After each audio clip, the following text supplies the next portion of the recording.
Hello, my name is Keith Lee, and I'm a classification counselor at the Monroe Correctional Complex in Monroe, Washington. It is one of the state prisons in Washington State. I work at the facility called the Special Offender Unit, which we refer to as SOU. I have about 75 individuals on my caseload, all which suffer from some type of mental illness which requires residential treatment. We have psychiatric care on site at all times. The program I am suggesting is called the Redemption Program.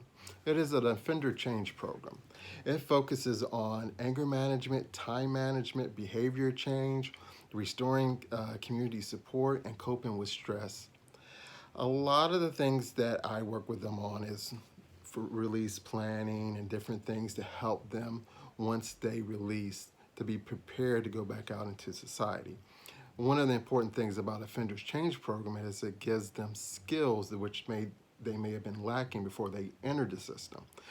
The whole goal is that once they release, they're a more well-rounded person, they've experienced some personal growth, and they have the skills so they don't reoffend again.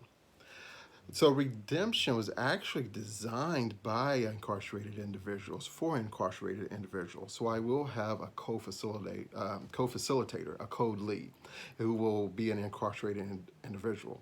I really like this perspective because that way the group is not only getting my perspective or my advice, but they're getting advice from someone else who's co-leading the meeting, who's acting as a mentor.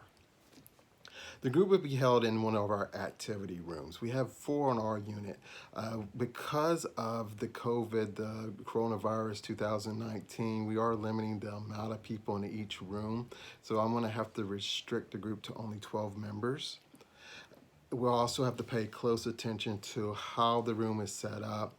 Being that it's a state prison, we always keep safety and security in mind. I'll always be placed between the incarcerated individuals and the exit in case I need to leave, in case there is a fight or there's any type of threats of violence. There will be a dress standard. The dress standard will be for those attending will be the standard issued clothes, which is normally for the incarcerated individual population, red shirts with khaki pants. For the facilitators, for myself, we normally wear button-up shirts or polo shirts and khaki pants as well. Our offices and our group rooms are on the unit, on the living unit, so we generally don't wear ties or our dress slacks. All right. Part of my challenge will be adapting the program so that it fits the population I work with. Redemption is mostly used in general population. Those are incarcerated individuals who don't have mental health concerns that which requires daily care. So part of my challenge will be how to adapt the program where it fits the needs to those who are suffering from mental illness. And some of this may include more of the group activity work and less of the written assignments. Redemption is set up so that it is group sessions and there is a lot of participation. I will be addressing a topic each week. We'll have 21 classes. We'll meet for 2 hours once a week. I'll start the class by just introducing the topic. We'll go over the written assignments, and each person will make a round so each person can participate. Participation is a big requirement for this program. We want people to buy into the program because we do want them to succeed when they release. So we'll do round and discuss the written assignment, which is usually a thought-provoking question.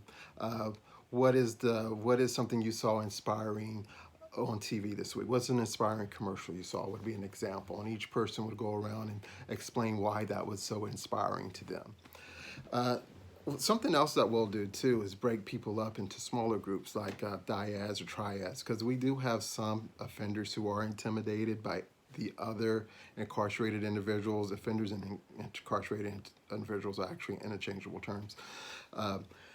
So dyads and triads are useful for them because they may be willing to share more if they're in a smaller group than if they're called out in a larger group, especially for some of the people who are first-time incarcerated who may be hesitant to talk. And you're also going to have a lot of different dynamics in there. You're going to have people who may have different gang relations from different gangs, opposing gangs. So it's going to be very important to maintain the order of the group. not encouraging the bad behavior, not to make eye contact with those who are uh, using a lot of negativity. You may have to call them out of the group. And there has been times in groups where we've had to pull members like that out of the group. But in prison, of course, there are consequences when that happens.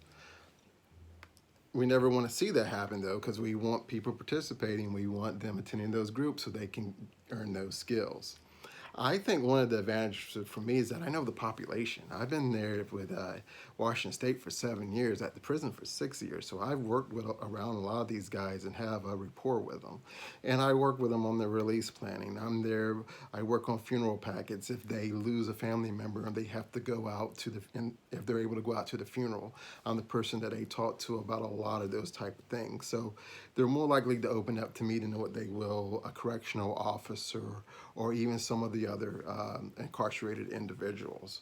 So that is a strength. One of the challenges, though, like just adapting that program from general population to the mental health population, because there are going to be some challenges. And another thing is I don't have as much group experience as some of my coworkers. I work with a lot of mental health professionals who have a lot of group experience. So I am a little nervous about that. I think it is going to benefit me that I do know the population. I think that's going to make me feel more comfortable.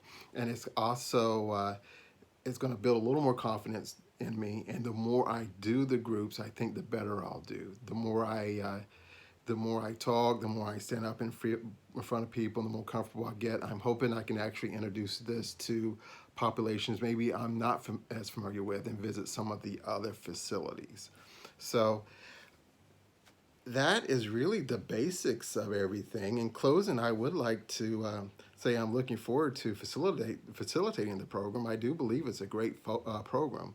I feel that my experience with a clientele will prove useful and will allow me to gain the experience to effectively lead other groups with different clienteles in the future. I think it's a worthwhile program. I think it's beneficial, and I'm excited for it.